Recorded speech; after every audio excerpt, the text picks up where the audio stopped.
Kelompok Hamas menjawab usulan Israel dalam proposal terbaru yang diajukan mediator terkait gencatan senjata di Gaza. Militan Palestina itu menekankan tuntutan utama dalam perundingan tersebut adalah penghentian perang.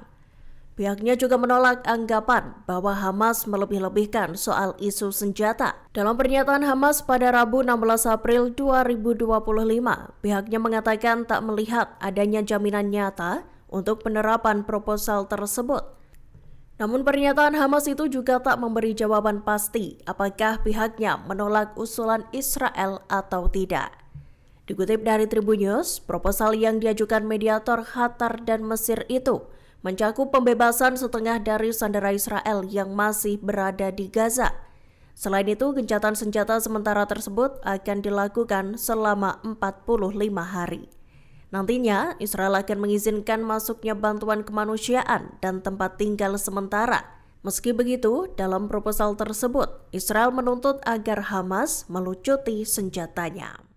Perdana Menteri Israel Benjamin Netanyahu kembali mengunjungi pasukan Zionis yang ada di Gaza Utara.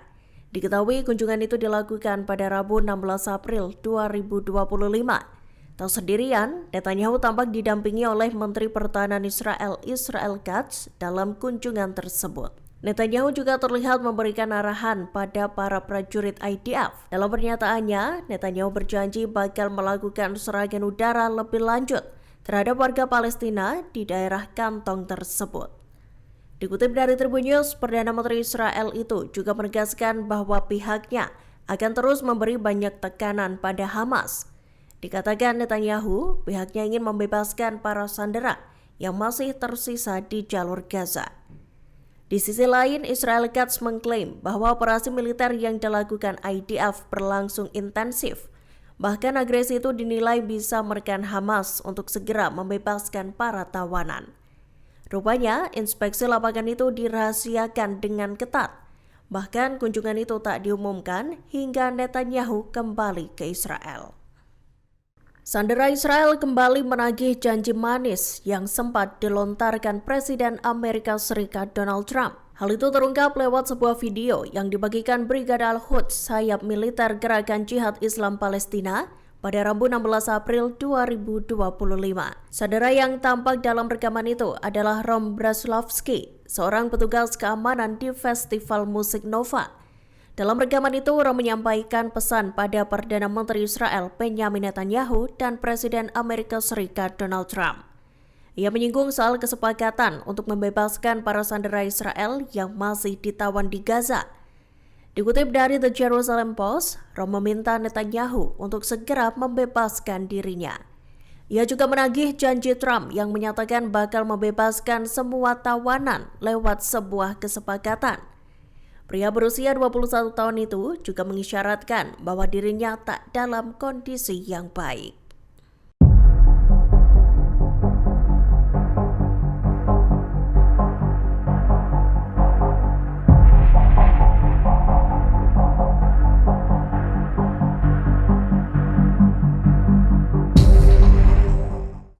Sayap militer Gerakan Jihad Islam Palestina Brigade Al-Quds merilis rekaman penyerangan mereka terhadap pasukan Israel IDF. Rekaman tersebut dibagikan lewat kanal Telegram Al-Quds pada Rabu 16 April 2025. Video yang berdurasi 1 menit 28 detik itu menampilkan persiapan pasukan Al-Quds sebelum menembakkan rentetan roketnya ke arah IDF. Diketahui mereka menyasar tentara Zionis yang ada di sebelah timur Poros Netzarim. Dikutip dari Palestine Chronicles, operasi itu diketahui dilakukan pada 12 April 2025 lalu. Al-Quds menyasar 3 kendaraan militer pasukan Israel yang tengah beroperasi dengan salvo roket. Selain melesatkan roket, Al-Quds juga berhasil menyita 2 drone quadcopter IDF. Disebutkan pesawat tak berawak itu sedang menjalankan misi intelijen di jalur Gaza Tengah. Menteri Pertahanan Israel Katz menyatakan bahwa pasukan militernya akan tetap menempati zona keamanan yang dibentuk di jalur Gaza, bahkan setelah operasi militer mereka di Gaza telah berakhir. Zona ini disebut akan menjadi wilayah penyangga untuk melindungi warga Israel dari potensi serangan di masa depan. Dikutip dari Tribun News, Kamis 17 April 2025, Quds menyatakan tindakan tersebut sama seperti yang dilakukan IDF di Lebanon dan Suriah. Dalam pernyataannya, Quds menegaskan bahwa wilayah yang telah dibersihkan dan direbut oleh IDF tak akan dikosongkan seperti sebelumnya. Sejak operasi militer dilanjutkan 3 pekan lalu, Quds mengklaim Israel telah menguasai puluhan persen wilayah Gaza. Di sisi lain, Israel juga mengumumkan perpanjangan blokade bantuan kemanusiaan ke Palestina. Blokade tersebut akan diberlakukan selama 6 minggu ke depan. Diungkap Quds, pemblokiran bantuan itu bertujuan untuk memberi tekanan pada Hamas, khususnya untuk mendesak militan Palestina itu agar segera membebaskan sandera yang masih tersisa di Gaza. Pasukan pendudukan Israel IOF melakukan pembantaian baru di kawasan Al-Mawasi Barat Khan Yunis. Bom yang dijatuhkan IOF membakar tenda-tenda para pengungsi Palestina. Api tampak berkobar hebat melalap tenda milik para pengungsi. Dikutip dari Al-Mayadin, 10 orang dilaporkan tewas terbakar dalam pemboman itu. Sedangkan puluhan lainnya dikabarkan mengalami luka-luka. 7 martir termasuk anak-anak kemudian dibawa ke rumah sakit Nasser dengan kondisi tubuh yang hangus. Para warga serta petugas pertahanan sipil Gaza pun saling bahu-membahu untuk memadamkan api dan mengevakuasi korban. Serangan Israel yang terus-menerus di Gaza memperburuk krisis kemanusiaan di wilayah tersebut. Seiring dengan itu, Israel juga mengumumkan perpanjangan blokade bantuan ke jalur Gaza. Mereka juga mengebom infrastruktur sipil dan menarget fasilitas medis. Pesawat tempur Israel dilaporkan memecah penghalang suara di atas ibu kota Lebanon Beirut, Rabu 16 April 2025.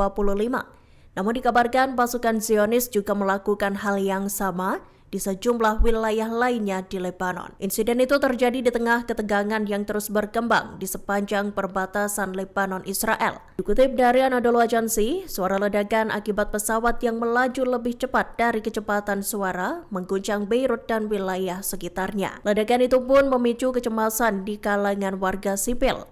Peristiwa ini juga menambah kekhawatiran terkait kestabilan gencatan senjata yang telah berlaku sejak November 2024 lalu. Sejak gencatan senjata tersebut diberlakukan, pihak berwenang Lebanon melaporkan lebih dari 1.470 pelanggaran yang dilakukan oleh Israel. Selain itu, setidaknya 129 orang tewas dan lebih dari 375 lainnya terluka akibat pelanggaran-pelanggaran tersebut. Ketegangan terus meningkat seiring dengan adanya pelanggaran yang terus berlanjut.